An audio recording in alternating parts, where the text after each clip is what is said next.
Welcome to the Sustainable Living Podcast. Tips, tools, and tactics for living a heart-centered life that honors Mother Earth and her inhabitants. The information shared on the Sustainable Living Podcast reflects the opinions of host Marian West, Janice Fryatt, and their guests. Please use your own discretion and research before applying any information to your individual situation. Now, here are your hosts, Marian and Janice. Hello, everyone. This is Marianne, your host, and I'm here with Craig Peterson from the UrbanFarmU. And I'm super excited to have Craig on our podcast because he knows so many things, and I think he's laughing. Yes, he does. He does. And I think he has lots to share with us. So let me tell you real quick what I know about Craig, and then he can tell us all the things. I don't know, maybe not all the things, but, whatever he wants to share, what I don't know about him. So Craig is the founder and operator of UrbanFarmU, which is actually in several forms in the world right now, right? So Greg is running a podcast, and I was a guest on his podcast, so I'm so excited about that. Yep. And that podcast comes out Monday, Wednesday, and Friday, right, Greg? Yep, like three absolutely. times a week. 3 times a week. Yep.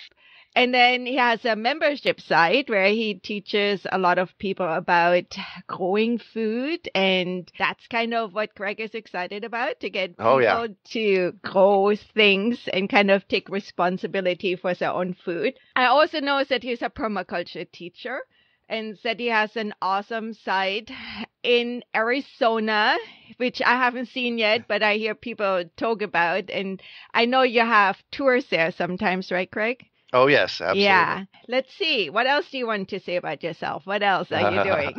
Oh, my gosh. Well, thank you. I'm so excited to be here. I greatly appreciate it. There's so much. This whole notion of urban farming started with me when I was my first recollection of it started with me in 1974. I was 14 years old, and I had to write a paper for one of my science classes. And back then, we actually wrote it on a piece of paper. Right, with a pen and stuff. Good. Right. Well, this was in pencil. And the paper was about how we were overfishing the oceans. Mm-hmm. So I knew back then that there was something significantly wrong with the way that, number one, we're living on the planet, and number two, the way we're eating on the planet. And so this whole notion of, urban food and our food system has lived with me since at least 1974. And as I grew up and went looking for my own place, in 74, I was 14 years old. And, so by 1989, I was ready to buy my own place. So I went looking for a place where I could garden. So did your parents garden? That you grew up with that kind of idea? I see your face. So Good question. Mom gardens a little bit. Interestingly enough, these days I teach mom how to garden. Oh, that's good. Yeah. Excellent. So you didn't grow up with, self-sufficient parents. It was really more, you came into an academic endeavor, more or less, writing that paper. That's kind of very cool. Yeah, absolutely. At 14, it was an academic endeavor back then. Yeah. So we actually moved into the Weldon house also that year. That was a half acre here in Phoenix, Arizona. And Mom did say when we moved in, she said, Greg, see the back half of the backyard? That's your garden. Go start digging. And we had a huge garden there in the late 70s and early 80s. Mm-hmm. And that's really where I learned how to garden. And Mom didn't really teach me how. It was something I just figured out on my own. And that's also when I planted my first fruit trees in the ground. Nice. In the late 70s. Yeah, it was back in the late 70s. Yeah. So then how did your passion from doing this for yourself, and it sounds like you're a hands-on learner, said you went out there and you figured it out, or did you have mentors or teachers? Back in the late 70s and early 80s, it was me figuring it out. And interestingly enough, like I said, I planted my first fruit trees in the mid-70s here. Mm-hmm. And so by high school, by the time I was a senior in high school, I had a peach tree out back that was making all kinds of peaches. Cool. And I said to a buddy of mine one day, we're what, 17 years old in high school. And I said to this buddy of mine, Tim, I said, God, I wish I knew how to can peaches. And he said, my mom will teach you how to can peaches. So I learned how to can peaches. This is one of the mentors. I learned how to can peaches from Tim's mom. I don't even know her name. It was just Tim's mom. Right. So yeah, I did have some mentors along the way, but the catalyst for a lot of what I do these days happened in several ways in the early 90s. So it was this cascading effect of things. I read a book in the early 90s called Ishmael by Daniel Quinn. To this day, it's the most impactful book I've ever read.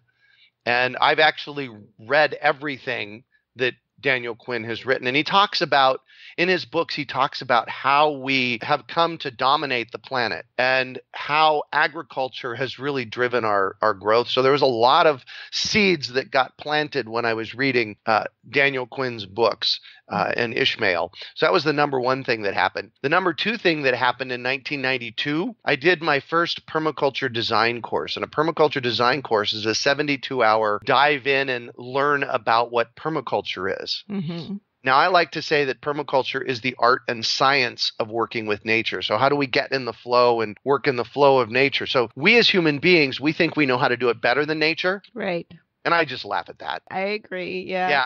In fact, I wrote this in the late 90s. Our downfall as a species is that we're arrogant enough to think we can control Mother Nature and stupid enough to think it's our job. Yep. I'm a big believer that nature always bats last. So we better figure out how to work in the flow of nature rather than against nature. And I use this metaphor now. A lot of people out there have they've gone tubing down the river. And the metaphor I use here is that we human beings, when it comes to nature and growing food and so on, we park at the bottom of the river and we want to tube or swim upstream. Yep. Right? Whereas in nature and natural systems, what they do is these natural systems start at the top and they float downstream. It is so much easier to float downstream. Yep. It's so much easier to go with the flow, right? It's so much easier to go with the flow. So that's really, for me, that's what permaculture is.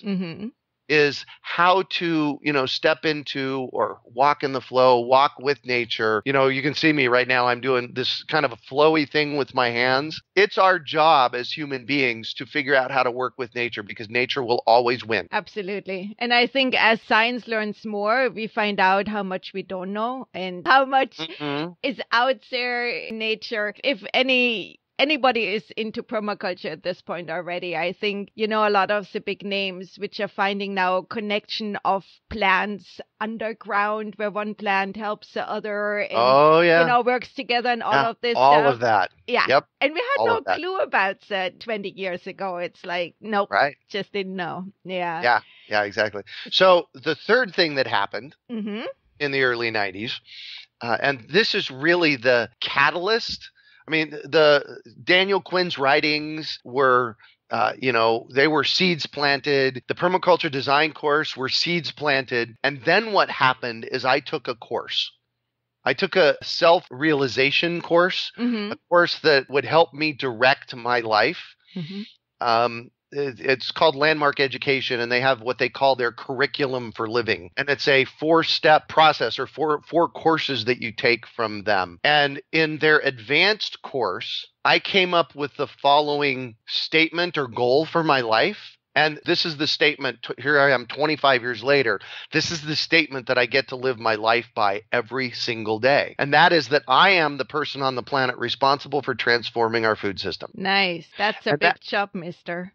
Yeah, well, that's okay. That's okay. See, I don't see responsibility or in this case as a weight. For me, that is an inspiration. It's like, oh, cool. This is what I get to go do every single day. And so the cool thing for me these days is that I get to do it every single day. And I think any of your communication shows that you're really excited about it because, I highly encourage you to listen to Craig's podcast. He brings on a lot of interesting people. Like you. Like me, yeah.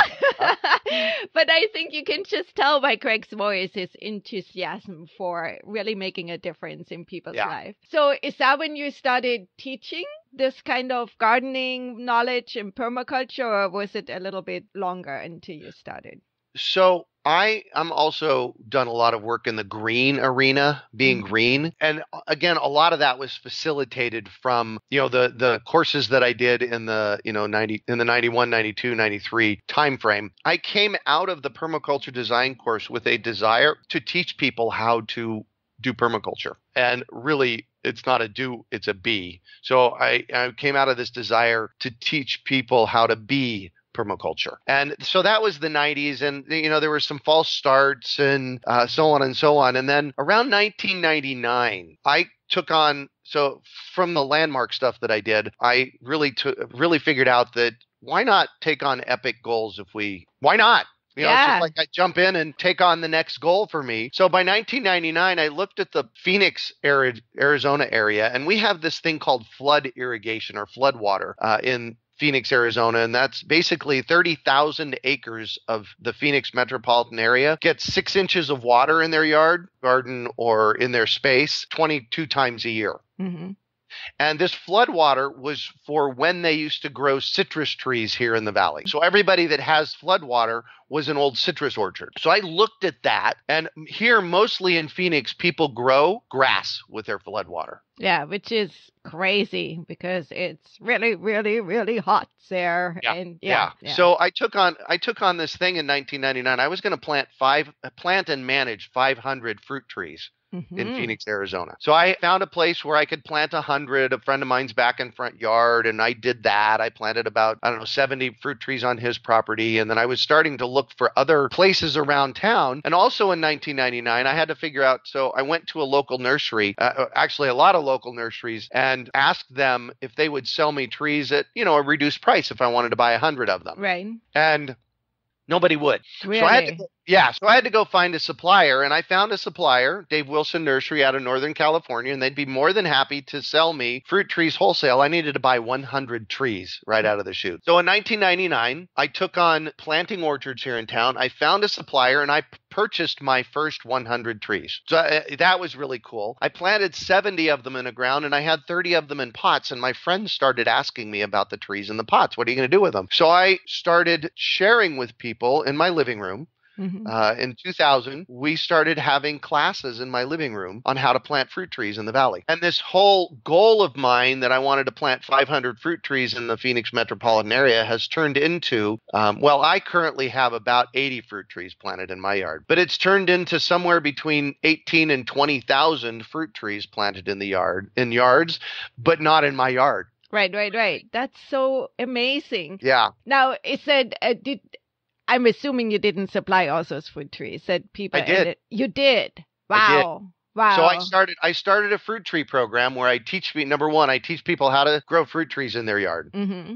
From my experience. Right. So all of the fruit trees that I sell to people, I've grown here. So I know they grow and produce fruit. So I teach people how to do that. And this is my 17th year doing my fruit tree program. In fact, people can take classes at UrbanFruitTrees.org. I give online webinars and in-person classes on growing fruit trees. Over the years, the fruit tree program has grown to, we'll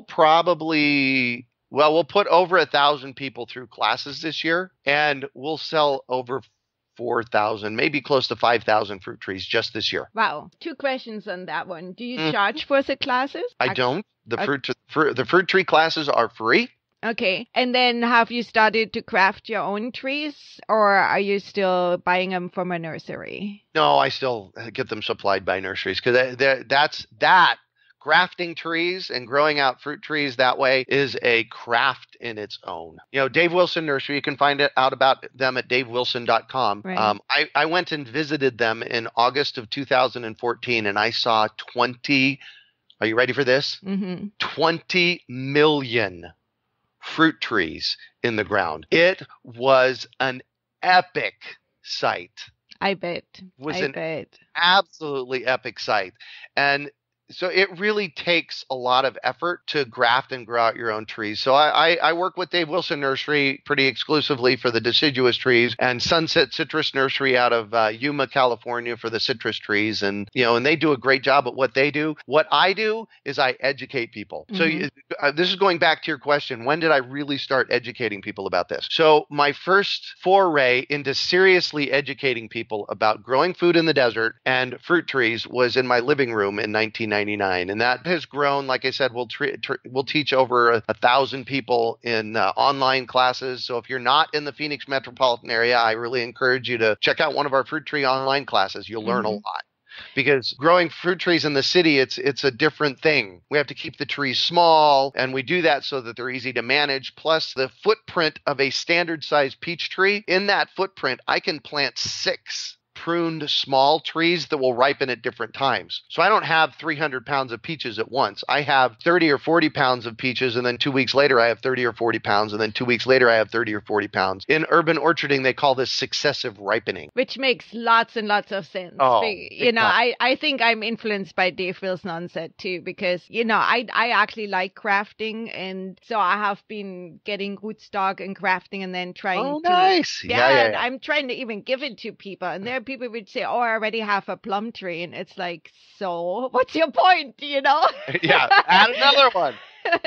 Exactly. So I didn't know that about you. Now, are you also teaching people to possibly start a movement like that in their own city? I have said this for years, that if somebody is interested in my fruit tree program model, I would be more than happy to teach them how to do it. I haven't had anybody from anywhere else, take me up on it yet, but I would love to teach people how to do this kind of a model, because it's a very interesting model. I teach people in the fall. Mm-hmm. So right now, this is the fall of 2016. Right now, I give fruit tree classes in September, October, and November. And then people pre-order their fruit trees. The trees then arrive in January for the deciduous trees, and March for the citrus trees. And coincidentally, that's the best time of year to plant them. Right. So do you want to really say real quick for people who might not know why it's a good idea to plant them then? Yes, absolutely. I can say that. So, and this is for the desert Southwest. This would also be for Southern California and Las Vegas. For the really warm areas, the reason it's the best time to plant them is because the deciduous trees, those are trees like apples, stone fruit, peaches, pears, peaches, not pears. Pears is not a stone fruit. Apricots, plums, nectarines. Pears you can plant then too. They're just not a stone fruit. The reason being is because they go dormant in the winter. That's called deciduous. When they're dormant, they're harvested from Dave Wilson in the December timeframe, shipped to us dormant. They arrive at our space dormant. We get them to the customers as a bare root tree. When they're dormant, and then the customer takes it home and plants it in the ground while it's still dormant. So it breaks dormancy where it's going to be planted for the rest of its life. If somebody put that in a pot and then it grew out for 2 or 3 or 4 months in that pot, and then you took it and planted it in the ground from there, you're going to put that tree in shock. Right. So that's the reason for the deciduous trees. On the citrus trees, the reason it's in March, I really say March 1st to April 15th, again, for the warmer areas. The reason we do that is because citrus when you replant them, no matter what you do, they go into shock a little bit. And they're heat tolerant, they're very frost sensitive. So if you plant them in March, they go in the ground in March. They do just fine throughout the summer. By the time November comes, when the frosts arrive, they're an established tree. Right, and they're not getting hurt. Yeah. That's not getting hurt by the frost. So that's really the reason for the methodology behind the planting. Plus, my program, we're only open 5 weekends a year. So I run a nursery for 5 weekends a year delivering out the fruit trees. So it's a unique program. And I would love to chat with other people around the country and maybe even around the world on how I do it and why I do what I do. Be more than happy. Absolutely. So I will put Greg's contact information for sure. They are going to be in the show notes. And so make sure to contact him and spread the love in your community. So what is the outcome, you say, having added so many fruit trees in your neighborhood? What tell me. I love that you said in my neighborhood. My neighborhood, that makes my neighbors 4.4 million people, because there's 4.4 million people in the valley here. Yeah, they are your neighbors. I mean, yep, they're you're all being my neighbors. affected by them. Yep, absolutely. Absolutely. So really, this part of the movement is to build a local food system. The food grows on trees. Fruit grows on trees. Food grows in the ground. It doesn't come from the grocery store. In fact, I'm doing a bunch of TV spots over the course of the next couple of weeks. And I went to the grocery store last night and I found navel oranges. Where would you guess the navel oranges were from? I don't know. Is it Israel right now or? No, it was Australia. Australia. Okay. So I'm in Phoenix, Arizona. Mm-hmm. And the navel oranges that I found at the grocery store, by the way, navel oranges will be ripe within about 3 or 4 weeks here in the Phoenix metropolitan area. So I found navel oranges from Australia. I found lemons from Chile. I found limes from Mexico, all of which can be grown right here, and all of which hang on a tree 4 to 6 months a year. Right. So going back to your question, what difference does it make? What I'm really coaching and encouraging people to do is plant the fruit trees in their yards so that they get fresh fruit in season, super ripe, nutrient dense, and available to eat when it's in season. So that's really the point. And, I figure if I've encouraged people to plant 20,000+ trees in their yard, that's a lot of fruit. That's a lot of fruit, and that's a lot of food security added to your area. And coming from Australia probably means airplane ride, yep. Which we're talking about a huge carbon footprint for something you could be getting right from your door. Yeah. Exactly. Here's the thing. Here's what I tell people, and I've been brave the past couple of years on this. I say there's 3 things in our culture that cause 100% of the disease. And by gardening, you have control over all 3 of them. I know that's a powerful statement, and I've actually run this content past medical doctors, and they've agreed with me. So the 3 things that cause 100% of the disease in our culture: lack of nutrition in our food, environmental toxins, and stress. And if you start growing this stuff out in your yard, you can make sure that your food is highly nutrient dense. You can make sure there's no chemicals on it. And by gardening, you're lessening the stress on your life. Absolutely. I want to go back to the whole Australia thing and shipping things across the world, essentially. So part of what has food be less nutrient dense is that if they have to pick it in Australia, package it, and ship it to the US, they're picking it not ripe. And one thing that most people don't know is that when you pick something not ripe, the nutrients are a lot less. The other thing people may not know is as soon as you pick that, whatever it is, the nutrient density of that fruit or food starts degrading. So when they pick a navel orange in Australia, it's not completely ripe, so it's not completely nutrient dense. They ship it, it loses its nutrient density. By the time it gets to you, there's a good chance that whatever nutrients were in there, they've degraded significantly. So that's one of the big reasons that I like to encourage people to grow their own food, because I'll tell you what, I've seen peaches in the grocery store that were shipped in from, South America that would bounce. You could hit them with a baseball bat and they would fly. They're so hard, right? Right. There is nothing better than walking up to the peach tree in my yard, having the peach that I'm picking drop off in my hand and taking a bite of it, and it splashes down the front of me. Yeah. That is a healthy, nutrient-dense, organically grown, amazingly tasting fruit when you do it that way. So you're totally making my mouth water right now. And that goes for tomatoes, that goes for potatoes, that goes for really anything that you're growing. If you can grow it in your own yard, it is going to be more nutrient dense. Yeah, and more delicious. And and I find that a lot of people, when they get into gardening and finally harvest some, are just blown away how much better it tastes. Oh yeah, yeah, absolutely. And that's another thing you do. You teach people how to garden, not I just teach people how to garden. fruit. So how did that all evolve? So you How did that started all out evolve? with fruit trees. So there is a lot of misinformation out there. And part of what drove me to do the fruit tree program is that you can go into the big box nurseries and even some of the local nurseries, and they will sell you a fruit tree that will never make fruit. And that's just bogus. Usually the smaller local nurseries, they're all over it. They're doing it right. But, I go into the big box stores all the time and they're selling fruit trees that will never make fruit for various reasons. It's on the wrong rootstock. Chill hours, we get a certain amount of chill hours here. Cherries won't grow in Phoenix, period. End of story. And every single year I go into the big box stores and they've got cherry trees here. So there's a lot of misinformation.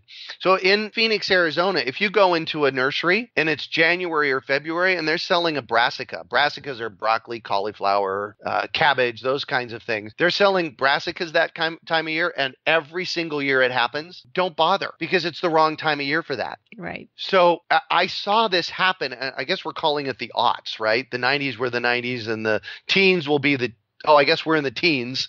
So the aughts were 2000 to 2009.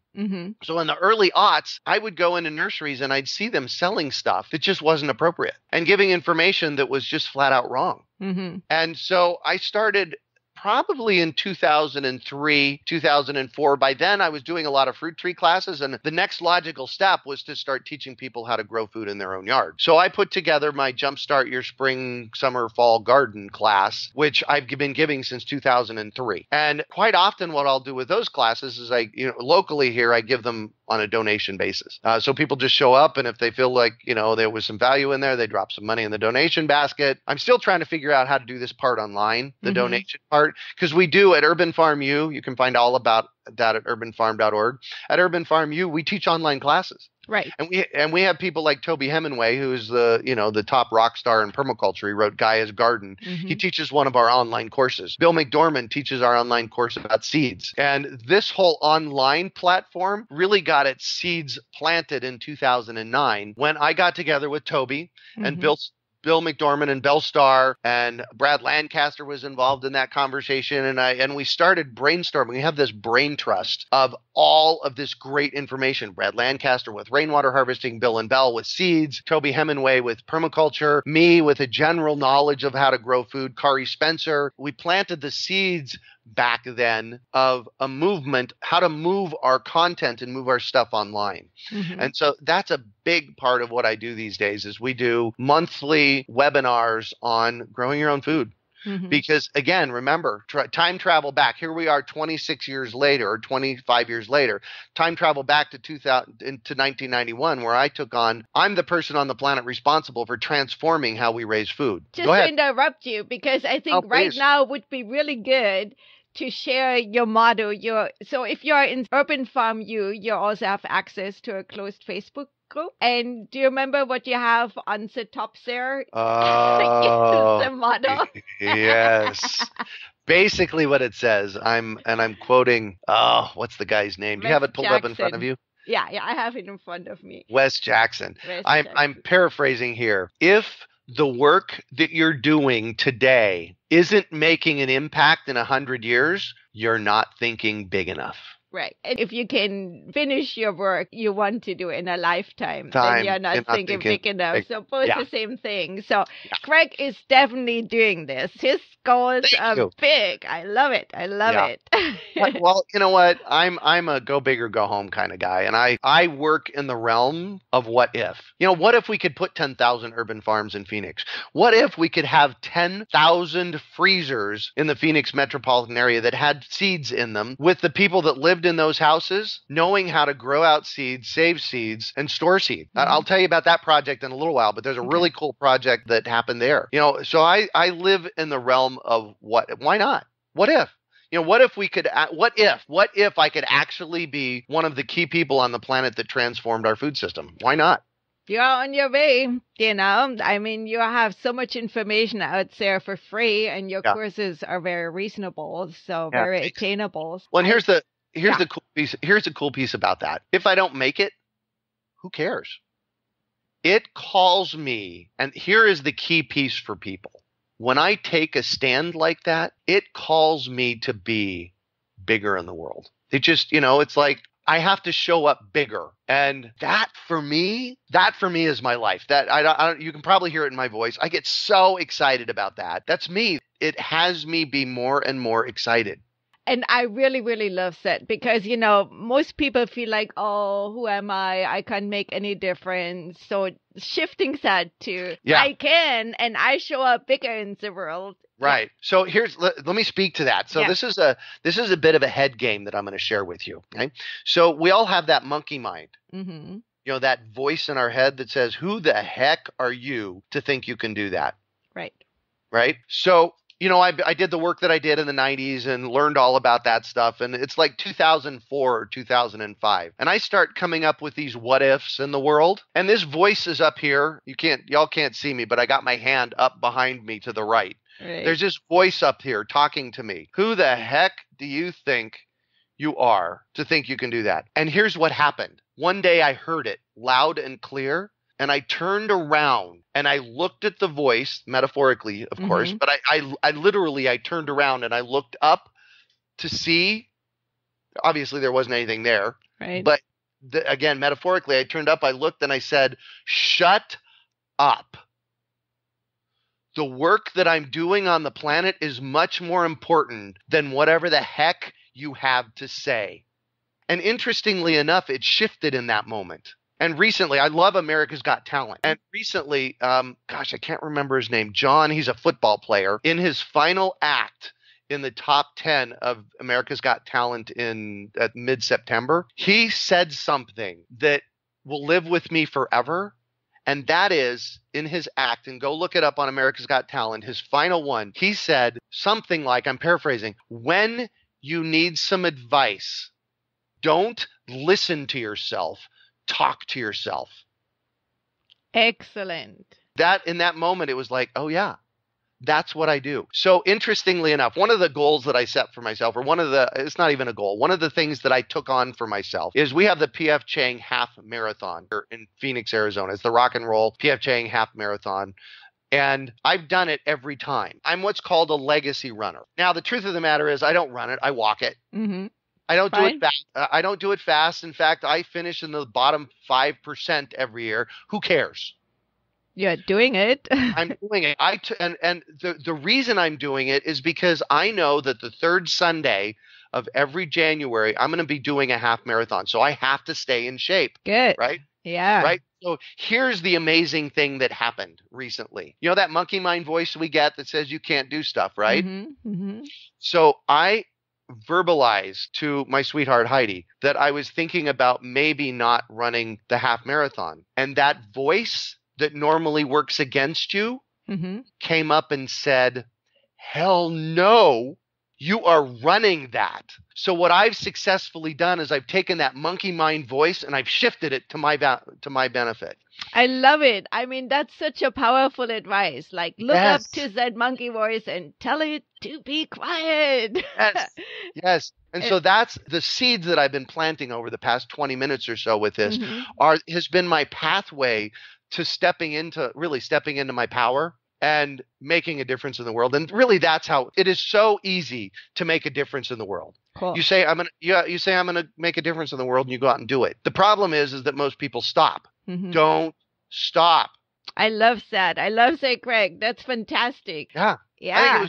I think it was Winston Churchill has a quote out there somewhere in the world, and it's all about, not stopping. It's like, don't give up. Right. If you have a dream, I have this dream that got planted with me in the early 70s. Mm-hmm. Something's wrong with the food system. Mm-hmm. I got to do something about it. I had this dream that got replanted. Interestingly enough, in 1981, I designed what I would now call a sustainable fish farm. Back in 1981, I was traveling to different fish farms in different parts of the country. And one of the things that I noticed is they were taking the fish, the leftover stuff, and they were pretty much throwing it away. That's fertilizer. Right. So it didn't make sense to me that we have a food system that throws stuff away, because in nature uses everything in the system, right? Right. So why couldn't we have a fish farm that would use everything in the system? So in fact, I still have that paperwork and, that I did. I didn't actually do it, but it was on paper. And then in 1991, I shared all those experiences that I had in the early 90s that has framed out this life for me where I get to do what I love every day. And I'm actually, I'm not rich, but I'm actually starting to make a living doing this. This is my first year, 2016. I've been working on this again since 1975. I have had my first business in Phoenix. I used to clean, service, and build fish ponds. So I was actually converting people's swimming pools into aquaculture ponds in the late 70s and early 80s. So I was working in it back then. I got into technology in the middle part. In the early aughts, I got back into it. So I have a 40 plus year history in this. And 2016 is the first year that I've only done this. Excellent. So there's a lot more teaching to come from you. That's for sure.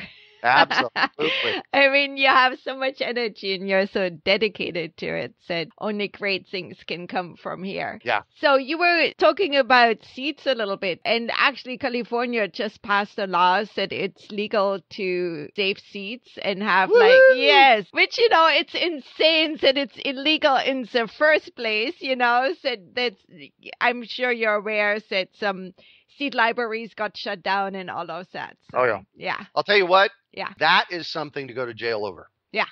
I've told my sweetheart, one of these days I'm going to get arrested over something, and it's going to be something like that. They're going to come in and try and shut down something like a seed saving something here in Phoenix or something. And I'm going to stand up and say no, because that kind of stuff is just wrong. Absolutely. And it's the corporate powers that be above that are trying to impale their garbage on us. Right. So we have what we call the Great American Seed Up, and we are doing our third annual one here in Phoenix in about 3 weeks. It's on October 29th, 2016. And basically what we did, if you don't live in Phoenix, I have good news for you here in a moment. But basically what we did is we bought 1,500 pounds of seeds, different kinds of seeds, and we put them in popcorn buckets in a room. We'll have 70 different varieties of seeds, and people get to come into the room and scoop up seeds by the variety. So we give them a little business card that tells them what the variety is and how to take care of it, how to save it. We give them little plastic bags. So they come in, they grab a little plastic bag, they scoop a teaspoon of basil seeds into the bag. Which is a lot. You can grow a lot of basil. I'm going to talk about that here in a minute. They take one of the business cards with the information about the seeds. They put it in the envelope. They seal it up, and they mark on their piece of paper that they got 1 scoop of basil seeds. So the way we've designed it is that 1 scoop of basil seeds is like 10 packets in the store. So if you were to go to buy a packet of basil seeds for $2.99 at your local, nursery, you would get 1/10 of that or less. Our scoop of basil seeds is 75 cents. Nice. People can come to the Great American Seed Up and they can get basically enough seeds for $35 to last them for the rest of their life. Wow.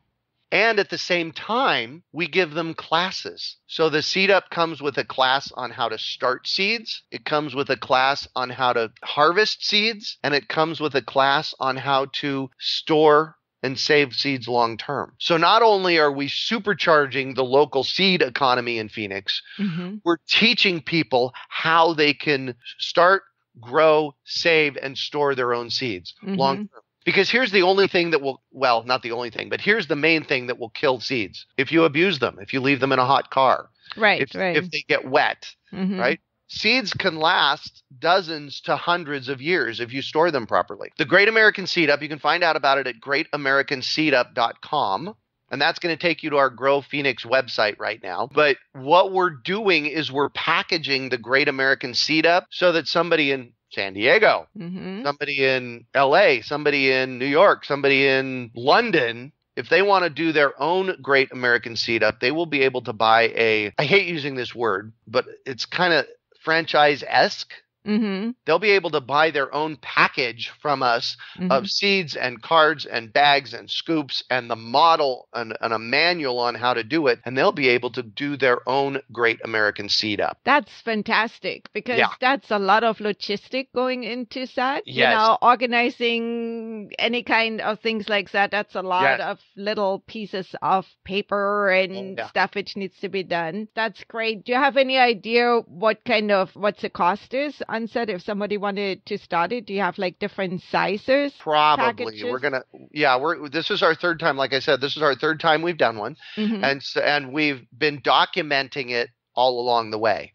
So Janice, Janice, she helps me with the podcast. She and I are going to create the package. We'll make it in different sizes. It will be affordable, because really, here's the backstory to this. The backstory to this is that we have, over the past 100 years, eliminated, I think, 94% of the seeds out there. Corporate agriculture has done that. And Bill McDorman, who is my friend and helps with the Seed Up and teaches our seed school online, Bill McDorman basically calls us the people of the pinch. So we have been, think about a funnel. Right. Think about an hourglass, actually.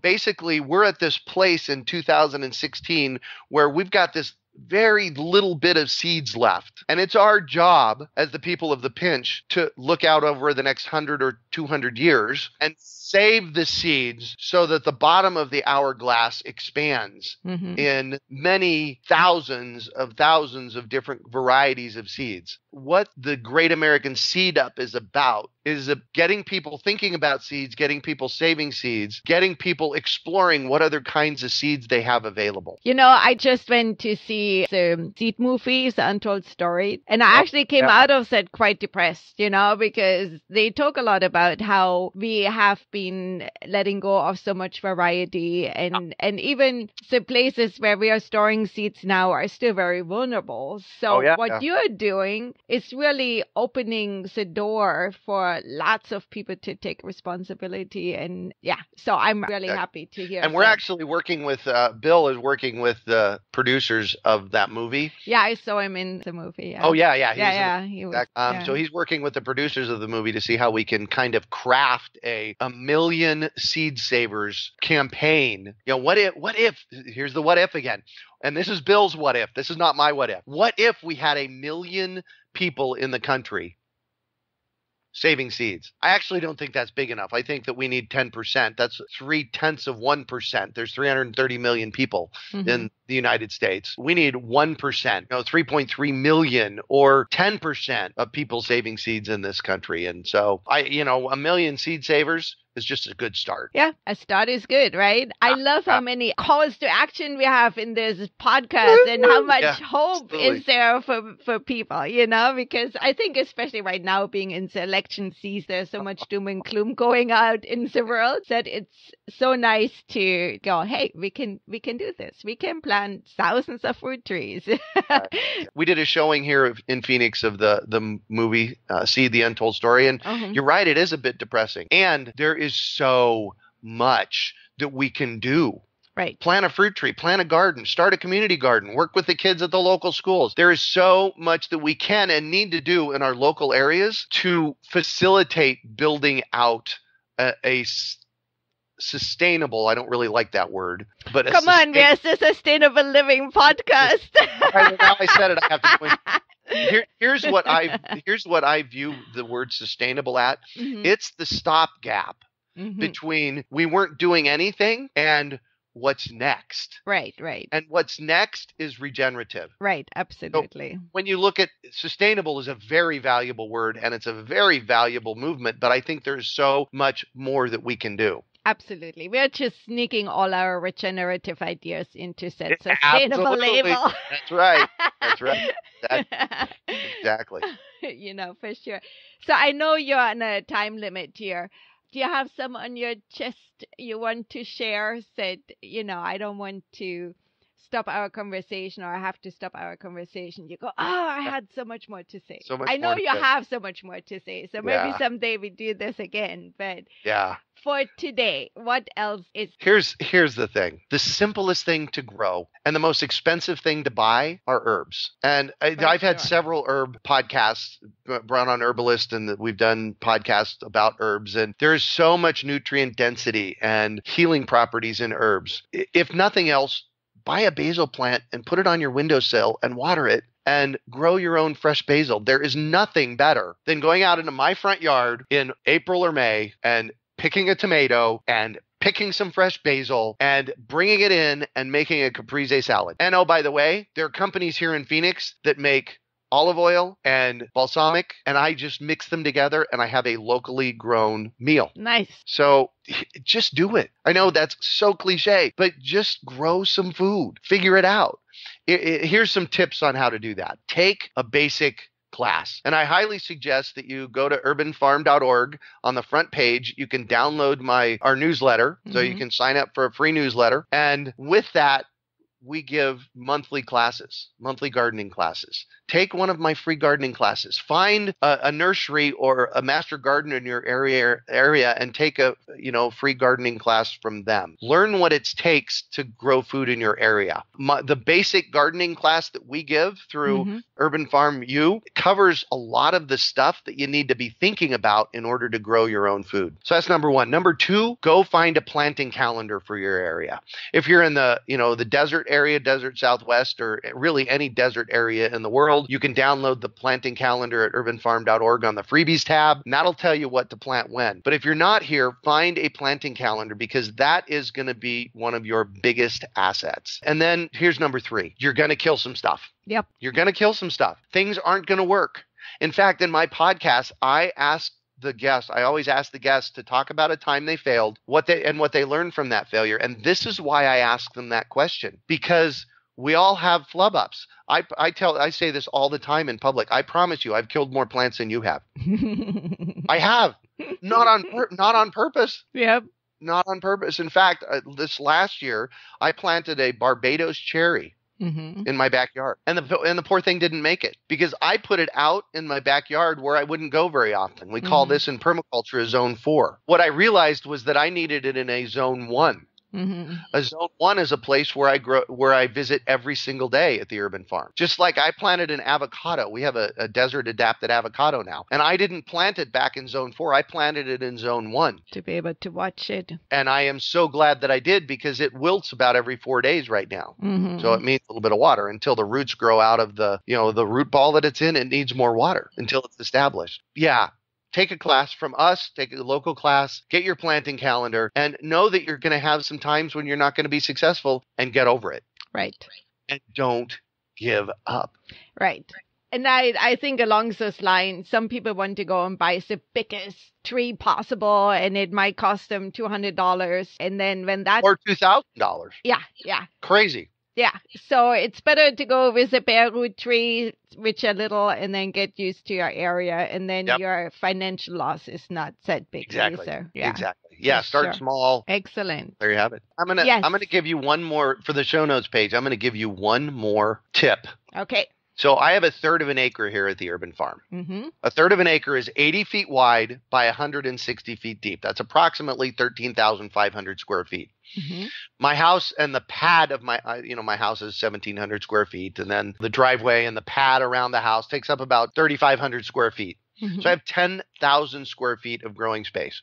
We grow in the front yard. We grow in the backyard. I have over 80 fruit trees on the property. We grow a lot of food. Don't sell any of it, but we share it with friends and neighbors. And about 4 years ago, I discovered a really, really, really cool technology. It's from Future Growing, and it is called a tower garden. And I bought one 3.5 years ago. And I have grown basically what it looks like when it's fully grown out. It looks like a Christmas tree of groceries. So it's got a 20-gallon tub at the bottom with a pump in it. And there's a tower, about an 8-inch diameter tower that goes up to 6 feet. And on the side of this tower, you plant plants in. And the pump pumps the water and the nutrients up to the top, and it splashes down over the roots. And for 7 months of the year, we eat off of our tower garden just about every single day. That's amazing. It absolutely is. And I absolutely love my tower garden. Like I said, I'll send you a link to my tower garden website. I loved it so much that I signed up to sell them. Okay. It's a product that comes through Juice Plus. They are a little bit spendy to get in, but I've had mine for 3.5 years now. And once it was paid off, it cost me about $40 a year to run this thing. That's pretty good. Nutrients and plants. Actually, with the plants, it runs me about $60 a year. Mm-hmm. So nutrients, plants, electricity, and we harvest hundreds of dollars worth of groceries off of the tower garden. Right. So you can tell how excited I am about this. Well, because here's the reason. Yeah. Here's the reason. The reason is it's a simple technology. Anybody can do it. Anybody can be successful at it. And it's available to millions of people out there. That's what I think is exciting about it too is that you can bring it inside in climates where, outside growing is not really possible. You just have to add some light. And I have shared it before, but we used to do the Gerson therapy, and it requires like tons of greens to choose. And I was in a Facebook group, and there were people from Sweden or Norway, and they were like, it cost me $10 for one romaine lettuce, and it comes from somewhere. And I'm like, get one of those things and grow it. Exactly. Well, plus you can buy a light system for the tower garden. You can just grow your own stuff. So. Oh, thank you, Greg. Thank you my gosh. so much. That was fantastic. I love it. And I love what you do. And I think you're really making a difference in the world. Thank you so much. Bye now. There you have it. Greg is giving us all kinds of things to do to make a difference in the world. Plant a tree or at least grow some herbs. Thank you so much, Greg, for having this interview with us. Now, here from the Sustainable Living Podcast, we would like to remind you that we actually are affiliates with Amazon.com. And if you're shopping there anyways, it would be so nice if you go to our website and click on the little button which takes you to Amazon and do your shopping just like you would otherwise. We will get a little bit of a benefit, and it will help us to produce a show for you. Also, if you are on iTunes, if you have, an Apple device to listen to us, we would love for you to give us a review. Thank you so much. Until next time.